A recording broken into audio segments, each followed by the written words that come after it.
అదే కోస్తారు అని అంటారు. మరి జగన్మోహన్ రెడ్డి గారు హత్య రాజకీయాలు చేశారు, గొడ్డలి రాజకీయాలు చేశారు, హత్య చేయించిన వాళ్ళతో భుజాలు రాసుకొని తిరిగారు, సొంత చెల్లెళ్ళకే వెన్నుపోటు పొడిచారు, 5 కోట్ల మంది ఆంధ్ర రాష్ట్ర ప్రజలకు బీజేపీ పార్టీకి ప్రత్యేక హోదాను తాకట్టు పెట్టారు. ఈరోజు జగన్మోహన్ రెడ్డి గారు ఢిల్లీలో ధర్నా చేస్తారా?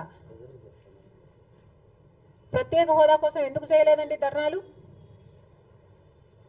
5 సంవత్సరాల మీద అధికారంలో ఉన్నారు కదా, మరి ఢిల్లీలో మీరు ప్రత్యేక హోదా కోసం ఎన్నిసార్లు ధర్నాలు చేశారు? ప్రత్యేక హోదా అసలు ఊసే లేకుండా చేశారు కదా. ప్రత్యేక హోదా గురించి మీరు ఏ రోజు పట్టించుకోలేదు, పోలవరం గురించి మీరు ఏ రోజు పట్టించుకోలేదు, రాజధాని గురించి అని చెప్పి 3 రాజధానులను కన్ఫ్యూజ్ చేశారు. ఆఖరికి కడప స్టీల్ ఫ్యాక్టరీని కూడా మీరు పట్టించుకోలేదు. విశాఖ స్టీలు మన రాష్ట్రానికే తలమానికమైన అమ్మేస్తామన్నా కూడా పట్టించుకోలేదు. ఈరోజు మాత్రం ఢిల్లీకి వెళ్ళి ధర్నా చేస్తారట. మీ కార్యకర్తను చంపేస్తే ఢిల్లీకి వెళ్ళి మీరు ధర్నా చేస్తున్నారే, మరి మీ సొంత చిన్నాన్నను చంపేసినప్పుడు మీరు ఢిల్లీలో ఎందుకు ధర్నా చేయలేదు న్యాయం కోసం? జగన్మోహన్ రెడ్డి గారు సమాధానం చెప్పాలి. ఒకవైపు ఇక్కడ అసెంబ్లీ జరుగుతుంది.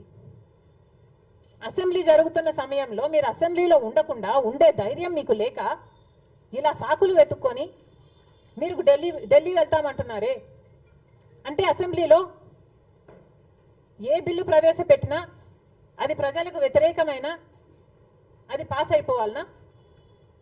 మీరు ఉన్నదే 11 మంది, కనీసం ఆ బిల్స్ మీద డిస్కషన్ మీకు అవసరం లేదా? మీరు కొట్లాడాల్సిన అవసరం లేదా? ఏం ఆలోచన చేస్తున్నారు జగన్మోహన్ రెడ్డి గారు? అసలు ఈ వెనుకొండలో జరిగిన హత్య కూడా పొలిటికల్ మర్డర్ ఇది కానే కాదు, ఇది వ్యక్తిగత మర్డర్ అని కూడా అంటున్నారు కదా. మేము ఏదో సాక్షి మీడియానో లేకపోతే టీడీపీ మీడియానో పట్టుకొని మాట్లాడటం లేదు. మా ఎంక్వైరీలు మేము చేసుకొని న్యూట్రల్ మీడియాతో లోకల్గా మేము మాట్లాడిన తర్వాత మేము వచ్చిన కన్క్లూషన్ ఏమిటి అంటే ఇది వ్యక్తిగత మర్డర్.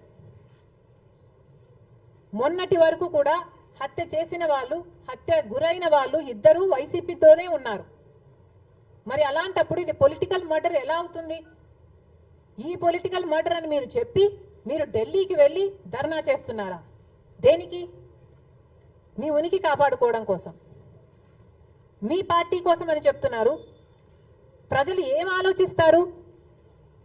ఈరోజు వరదలు వస్తున్నాయి మన రాష్ట్రంలో, వారిని వెళ్ళి పరామర్శించాలని మీకు అనిపించలేదు. కానీ వ్యక్తిగత మర్డర్లో మీ పార్టీకి సంబంధించిన ఇద్దరు కొట్టుకొని చచ్చిపోతే ఈరోజు మీరు ఢిల్లీకి వెళ్ళి ధర్నా చేస్తారా? ప్రజల కోసం మీరు ఎందుకు నిలబడలేదు? మీ పార్టీ వాళ్ళు ఓటేస్తే మీరు గెలిచారా? మీ పార్టీ వాళ్ళ కోసమే మీరు ముఖ్యమంత్రి అయ్యారా? 5 సంవత్సరాలుగా మీరు ప్రజల కోసం పనిచేయలేదు, కానీ ఈరోజు ఢిల్లీకి వెళ్ళి ధర్నా చేస్తారట. సిగ్గుండాలి కదా. కానీ ఈ విషయంలో పోలీసులను కూడా అడుగుతున్నాం. నడి రోడ్డు మీద ఇలా హత్యలు చేసుకుంటుంటే పోలీసులు ఏం చేస్తున్నారు? ఆంధ్ర రాష్ట్ర పోలీసులుగా మీ బాధ్యత కాదా లా అండ్ ఆర్డర్ మెయింటైన్ చేయడం? ముఖ్యమంత్రి గారు, డిప్యూటీ ముఖ్యమంత్రి గారు చంద్రబాబు గారు, పవన్ కళ్యాణ్ గారిని కూడా ప్రశ్నిస్తున్నాం. మీ హయాంలో నడి రోడ్డు మీద ఇలా మర్డర్లు జరిగితే మీరు బాధ్యులు కారా? మీకు ఆపాల్సిన బాధ్యత లేదా? లా అండ్ ఆర్డర్ ఉన్నట్ట చచ్చిపోయినట్ట మన రాష్ట్రంలో? మళ్ళీ చెప్తున్నాం, మీరు జోక్యం చేసుకోండి, ఇలాంటివి కాకుండా చూసుకోండి. పోలీసులు కూడా అప్రమత్తంగా ఉండాలి. ఈ లా అండ్ ఆర్డర్ సిచ్యువేషన్ ని కంట్రోల్ చేయాల్సిన బాధ్యత పోలీసులకు ఉంది, ముఖ్యమంత్రికి ఉంది, డిప్యూటీ చీఫ్ మినిస్టర్కి ఉంది. దయచేసి మళ్ళీ ఇలాంటివి జరగకుండా చూడండి.